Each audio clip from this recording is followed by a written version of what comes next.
Welcome people, good day and welcome back to our YouTube channel, Virgin's Garden. So ayan guys, kung mapapansin nyo, nandito sa taas yung ating mga succulents na na-unbox. Galing yan kay Ma'am Connie. Ayan, Ma'am Connie Edico. So, tinanim ko na sila guys. Kaso lang, inakyat ko sila dito kasi wala na akong madaanan dito sa baba. So, inakyat ko na lang muna sila dito para mainitan din sila dito guys. So, ayan. Nalagyan ko na rin sila ng ID. Ito pala hindi ko pa nalagyan. Si Snow Shower to. Ayan. So, nag-rearrange din ako dito guys. Bali, yung mga ano natin dyan. Mga nagtitrail na succulents kagaya ni sino ba yun? Si Ellen, yan, si Chloe. Tinanggal ko dyan guys kasi nilagay ko talaga dito yung mga Echeveria succulents talaga. Ayan, meron pa akong hindi natatanim, si Variegated Prima Donna at si Black Sabbath. Ayan, si Black Sabbath guys ay pinatong ko lang dyan kasi ini-air dry ko pa siya. Kasi, di ba sabi ko sa inyo yung puno niya ikakat ko kasi hindi na healthy yung puno niya guys. So, buti nag-decide ako na ikat ko siya guys kasi napakahaba ng puno niya. Tapos,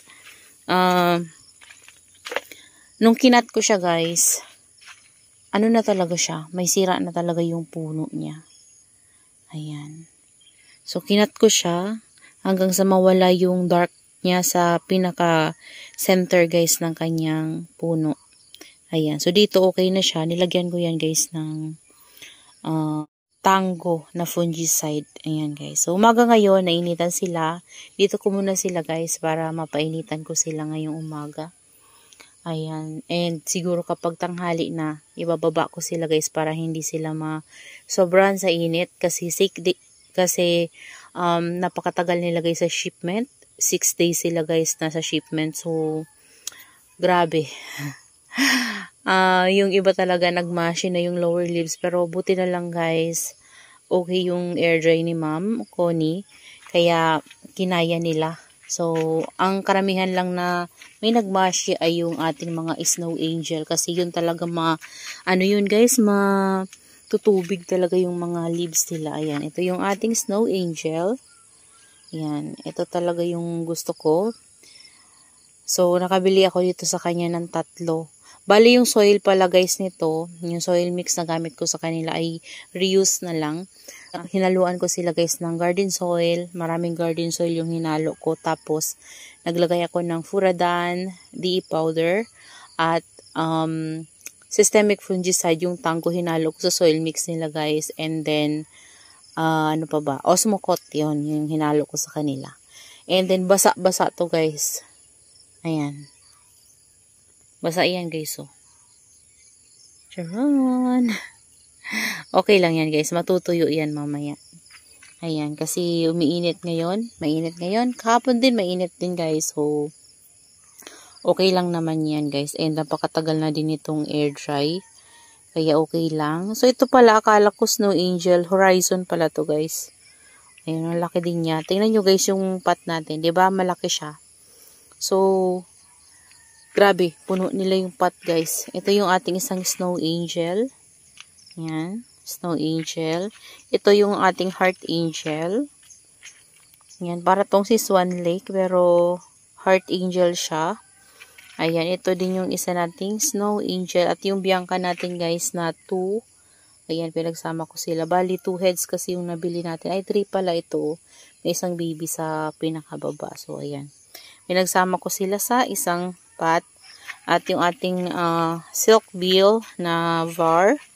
Ayan. So, sana makarecover pa rin to guys. Ito rin no, nag-ano na siya guys. So, tingnan nyo, naghiwa na yung leaves niya. Ayan. Pero magkakaroon din yan guys ng color. Ito din no, si Salmon to pala guys. Ito si Butterfly. Ito si Salmon. O yan no, elongate na siya. Ayan. Humaba na yung mga liig niya. Kasi naghanap na talaga sila guys ng araw. Ito naman yung Lolita natin. So, ang ID nito ni Ma'am Connie ay, pistachios. Ayan. Pero, nakita ko kasi guys, sa ibang seller, Lolita yung pangalan nito. Kasi, alam ko yung pistachios talaga guys, para din siyang mga frills. Kahawig niya sino bang kahawig? Parang si Beltana or si Harry Watson. Basta, ganun guys. Ganun, malapit-lapit dun yung itsura niya. Ayan, so ito, Lolita, yung nakita kong mga ID nito. Ito yung isang na, ano ko sa kanya guys. Ito yung pinakaunang nabili ko kay ma'am nung una kong bili sa kanya. Kaya, kinuha ko ulit yun. So, same sila na ata ng laki. Yan, oo, same sila ng laki.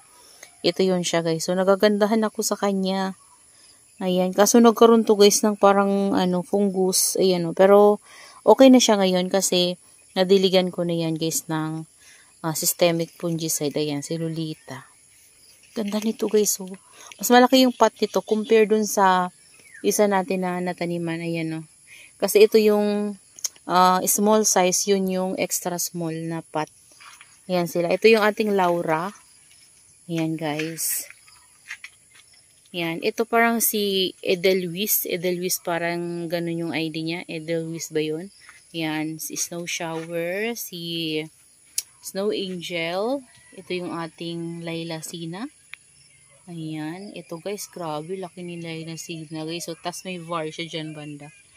Ayan. Yung ating napakalalaking baby's finger. Ayan. Tapos, ito pala guys, si Tiramisu. Di ko na nakilala. Nabugbog yung leaves niya. Ito si All Blue. Ayan. So, yan sila guys. Dito ko muna sila ilalagay ngayon para mainitan sila. Wala akong madaanan dito kapag nandito sila sa baba.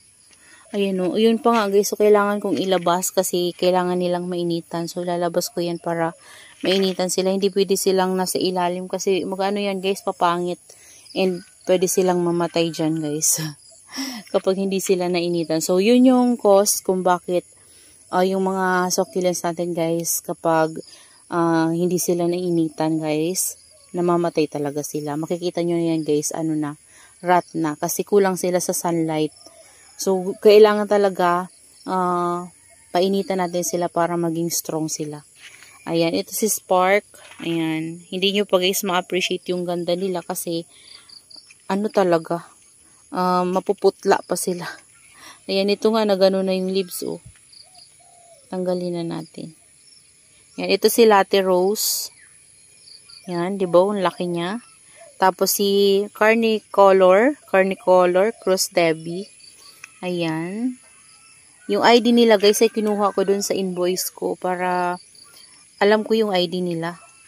Para kapag tumagal alam ko pa rin yung pangalan nila guys. Kasi kapag hindi ko yan nilagyan guys ng pangalan, sigurado hindi ko na yan maalala kung sino siya. Ito si Sarah. Yan si Sarah hindi ko na ginalaw Hinayaan ko na lang. Tapos si Orpet, pinagtabi ko na lang sila guys kasi wala na akong soil mix. So ito, may itatanim ako dito kaya hindi ko to nilagyan. Ayan, ito na lang yung lalagyan ko ng IDC Snow Shower. Ayan, tapos yung dalawa na yun guys, yun na lang yung hindi ko pa na itatanim. So wala pa akong soil mix and tama lang din na air dry ko muna sila. Ayan, si Prima Donna sana kasi wala na akong soil mix. So mamaya tingnan ko kung meron akong magawa dito guys sa soil mix. Ayan, so hanapan ko to sila guys ng lalagyan. So maganda sana kung dito mayroon pa Kaso wala na akong mapaglagyan dito banda. Kaya dyan papatong ko muna sila para maarawan sila guys ng morning sun hanggang tanghali. And mainit naman guys sa taas, pero syempre kapag tanghali naman hanggang maghapon kasi guys yung init dito, sobrang init. Pero titingnan ko guys kung kakayanin nila yung init. Kapag okay, hayaan ko muna sila dyan sa taas para masanay na sila dito sa atin guys. Kasi yun nga yung mga succulents natin na yun, yung mga dati. Nayaan ko lang yan dyan sila guys. After natin ma-unbox, ilagay ko sila dyan, arawan sila, okay naman sila. So, walang na maalam sa kanila guys. Kaya, napaka-importante talaga ng sunlight para sa ating mga succulents. Kasi, lalo na bagong tanim sila, bagong dating sa inyo, kailangan talaga nila guys ng sunlight para mabuhay nyo sila sa inyong place. Tapos, syempre, nakakatulong na rin guys yung mahangin dito sa place na napaglalagyan ko sa kanila. Kasi, kapag mahangin, tapos mainit, gustong-gusto nila yung ganun guys.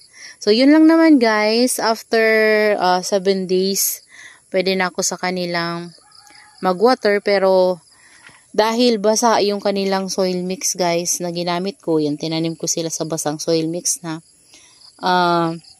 hindi ko sila didiligan guys. Hayaan ko na sila. Ayan. Hayaan ko na sila na mag-grow. So, ayan o. Ito, nagmamash ito eh. Pero okay lang yan kahit nabasa-basa guys yung soil mix nila. So, sanay na ako na magtanim sa ganyan guys. Yan, kabisado ko na yung mga ganito. Pero guys, kapag sa inyo, 'di ba, mas maigi talaga na gamitin niyo yung dry soil kung hindi kayo makabuhay ng mga succulents. Huwag niyong gagayahin itong ginagawa ko dito. Kasi magkakaiba tayo talaga ng location. So dito, tansyado ko na alam kong kakayanin nila kasi na-try ko na sila guys sa iba kong mga succulents. At buhay naman sila, ayan o. Yan yung mga succulents natin na nandito. So, nung dumating sila, mga ganyan din sila guys. Mga basa-basa din yung soil mix. Inilalagay ko. Pinatong ko lang din naman yan guys. Matutuyo yan mamaya kasi mainit ngayon. So, yan na lang muna sa ngayon guys. Bigyan ko na lang kayo ng update soon. Kapag naka-adapt na sila ng weather natin dito. So, that's all for today's video. Yan, I hope you enjoy watching and see you on my next vlog. Happy gardening everyone. Bye-bye.